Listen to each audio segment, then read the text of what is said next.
There is nothing you can do to stop me from coming at you round after round with the most malicious techniques I know.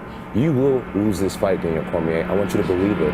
Every ounce of training you put in leading up to this fight will be a waste of your life. Around 2010, 2011, I went through this huge spiritual thing where I became obsessed with the power of the mind, meditation, visualization, and just realizing how powerful our minds actually are, like how we really do paint our world with our thoughts and our level of self-belief. So I took myself from being very average-minded to actually believing that I was the shit and believing that I could be the shit and that I could be the GOAT and be the greatest. A lot of people were surprised when they found out that you've been signing your name as Champ 2011. How did that come about? I believe in the law of attraction, and I believe that that you can speak things into existence. And I believe that when you know where you're going and you know what you want, the universe has a way of stepping aside for you. And me signing my signature with Champion 2011 on it, it can't hurt me. It can't hurt me. It could only help me to believe it even more, I would say throughout my martial arts career, the biggest life lesson that I've learned is the power of the mind and just how important it is to look at yourself at a high regard and to believe in yourself.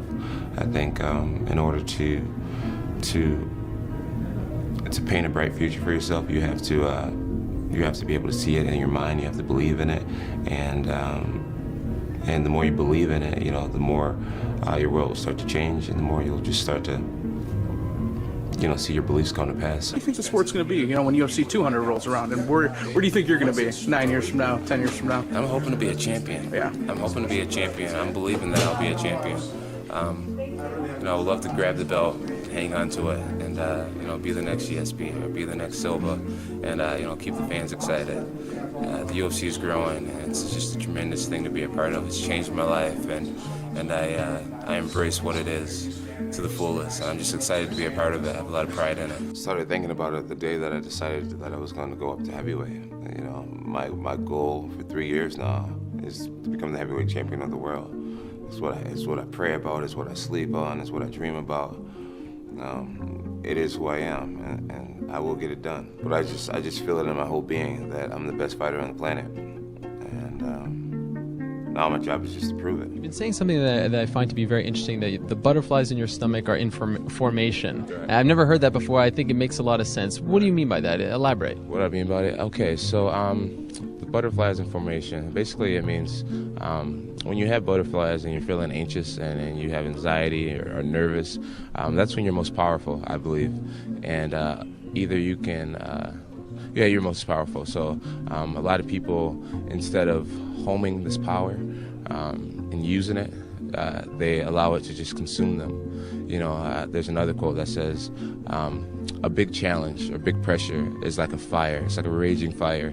Either you can allow this fire to consume you and just take you over completely, or you can gain control of this fire and harness it, and you blow it right at your opponent, like Dragon Ball Z style. Can't allow my past to hold weight over me.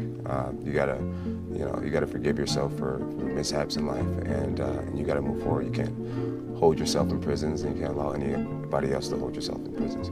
If people are talking about things I did 5 years ago, that means I'm doing something right. Right. Was that always the case, or was that just a part of your maturation process where you started to say, I need to start letting go of the past? Yeah, it wasn't always the case. It's taken a while for me to be able to be comfortable with some of the mistakes I've made and things like that. But I'm grateful that I am at a place where I'm comfortable with who I am, comfortable in my own skin, and there's no good without the bad, so I'm grateful. That has helped me get to the point that I am now, and something that you can take with you is study. A lot of athletics is not just a physical thing. I try to study my competition. I try to study nutrition.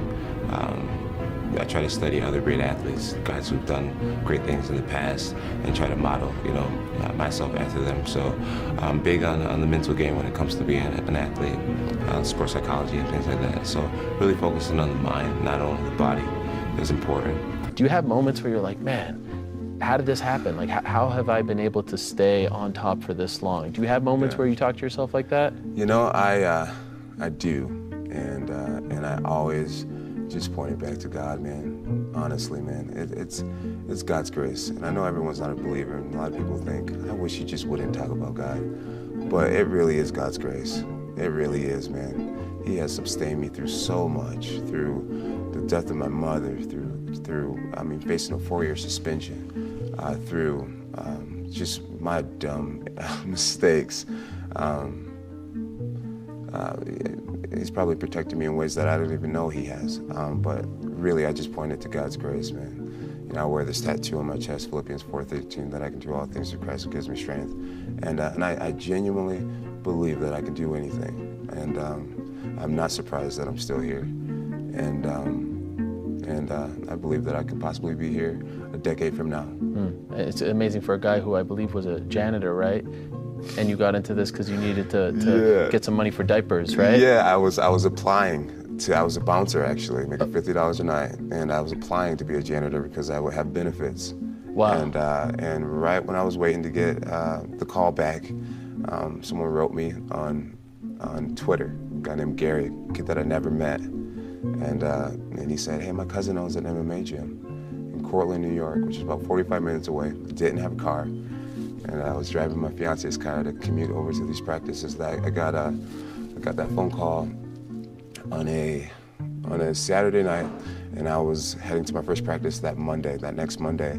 The kid changed my life forever. He just planted a seed in my MySpace. And I have a good way of detaching something inside of me and seeing what's happening. And okay, oh no, it's not over. All you gotta do is just do this, do that, do that. You get what I'm saying? Yeah. So I'm not necessarily meditating these days, but I do have the capability of taking away who I actually am at this point and realizing that this is just a part of me, or this is just a situation in my life. This isn't my actual life. This isn't my final destination. This is just a small moment in time that I'm going through right now. You get what I'm saying? Right. I get what you're saying.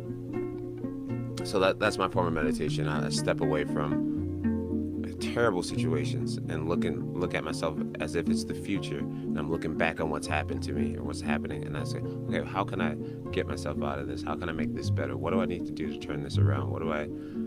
You get what I'm saying? Right. No, I do get what you're Instead of being saying. completely immersed in the moment and thinking that, oh, I can't get out of it. I went from a very average thinking person, like just average 19-year-old, Yeah. to get in I don't like reading, so I literally got on all these TED Talks and on YouTube, and I just started YouTubing videos about self-belief and what does it mean to be confident, and what does it mean to be a winner, and how do you become a winner. And I would watch hours and hours of Tony Robbins and Les Brown and TED Talks, and I taught myself how to believe in myself and how to think that I was greater than just this kid that was a dropout who, never really had great grades, never really was the starter, never was the captain of a team. I was just always kind of this average person, and overnight I taught myself that I could be great and change myself forever, and I'm forever grateful. I'm never going back.